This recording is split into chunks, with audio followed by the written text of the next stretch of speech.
Hi guys! Welcome to my personal vlog. This is here again for another video. And alam niyo ba, i-share ko lang dito sa aking trabaho sa Hong Kong. Hindi na ako gumagala masyado. So, bihira na lang ako gumagala. Yung every time na Sunday, lumabas lang ako kakain, tsaka magsisimba, babili ng pagkain, tsaka balik sa room ko. So, ito yung room ko dito sa Hong Kong. Good thing naman ang bait yung aking mga amo.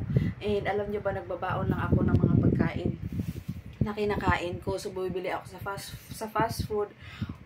Also, yung mga karinderya. So, ito na nga, nakalimutan kong i-vlog pala katapos ko lang kumain. Meron din ako kung ano-anong gusto kong kainin. Meron akong biniling mga tinapay. Tapos, meron din akong noodles dito na pag gusto kong kumain ng noodles, magluto lang ako. Kukuha lang ako ng hot water sa kitchen. So, ito na nga, nakapag video ako dahil yung mga amo ko kanina nandito, nag-ayos ng fence sa labas. Ngayon, lumabas sila dahil kumain sila ng dinner kaya nagpag-video ako. Kasi pag dito ako sa room, pag nandito ako, tapos nandyan sila sa labas, hindi ako makapag-video dahil parinig nga nila yung mga sinasabi ko. So, nagbaon na ako dito ng tubig. Meron akong lahat ng mga kakailanganin ko dito sa aking room. Maliban lang sa CR.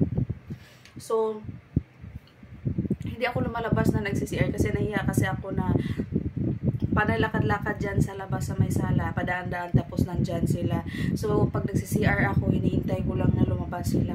So, pag nandyan sila sa labas, dito ako sa loob, wala naman sila inuutos sa akin, hindi sila nag-uutos or what, hindi sila nagsasabi na maglinis ka. So, pag umalis sila, gaya ngayon, umalis sila para magkumain ng dinner.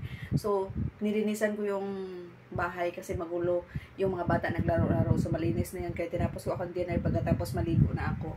And, ito nga, meron akong baon na 1,500 liter na tubig. So, nilalagyan ko lang ito ng tubig para in case na mauhaw ako. Meron akong inumin at saka hindi ako lalabas. Hindi ako lalabas para kukuha ng tubig. And then, ito nga yung funny part.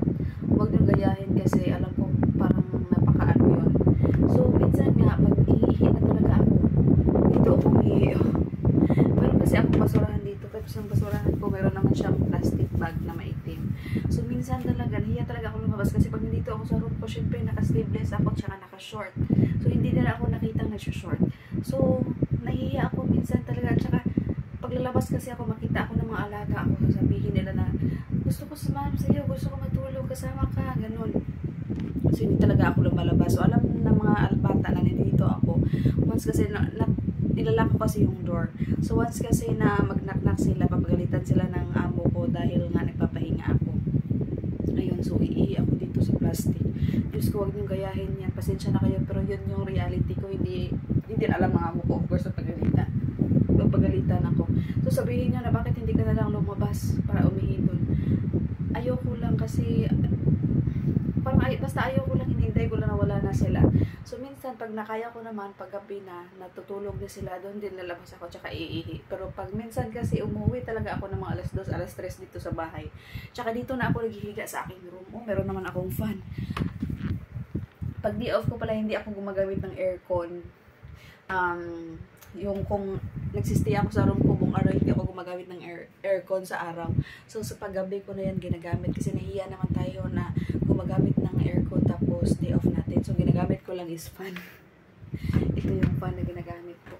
And then, iyon na nga, nung bago pa lang ako dito, ganun na talaga yung style ko. Kung wala akong schedule gala sa mga kaibigan ko. So, yung amo ko lagi nagkakatok sa akin na, bilhan kita ng pagkain, kumain ka ito, ganito. Sabi ko sa kanila, huwag niyo ako bigyan ng pagkain kasi marami akong binibiling pagkain. Hindi ako nagugutom. So, hindi din nila alam na kumakain ako sa room ko ng kanin, na bumili ako ng isang serve na kanin, isang mga ulam, mga tuyo. Hindi nila alam na kumakain ako dito. Hindi naman sila nagsabi na huwag kang kumain dito sa room mo. Pero, hindi din nila alam na kumakain ako dito. Kasi nga, hindi ko din ipapakita. Marami kasi ibang amo na nagsasabi na wag kang kumain sa room kasi yung mga ipis, mga ano ba yun, yung mga langgam. Pero dito hindi nila alam na kumakain ako dito sa loob. Sasabihin ko lang sa kanila, wag nagkatok sila, kumain ka na ba dyan? Kumain ka, ganito, ganyan. Meron order kami ng pagkain. So sabi ko, wag na nyo na ako problemahin kasi busog ako, kumain ako ng burger. Ganon. So, ayun. hindi nila ako inabala. Kaya ganito yung sitwasyon ko. Bas gustuhin ko, medyo magulo yung aking aking kama nga. Ayan yung aking bed, oh. Yung damit na sinuot ko kaninang lumabas. So, mas gusto ko yung ganitong setup lang na instead of mapapahinga ka sa labas, mas okay sa akin na humihiga dito sa room at saka magre-relax. Grabe, nagiging introvert na talaga ako. So, dati kasi gala ako ng gala kasama yung mga kaibigan ko. So, ngayon parang napagod na kami. Yung mga kaibigan ko na din nagsistay na lang sa kanilang room. So, ayun na yung routine namin. So, nakikita na lang kami minsan-minsan pag may extra. So, gaya bukas is holiday. So, magkikita kami. So, yun lang. Thank you for watching.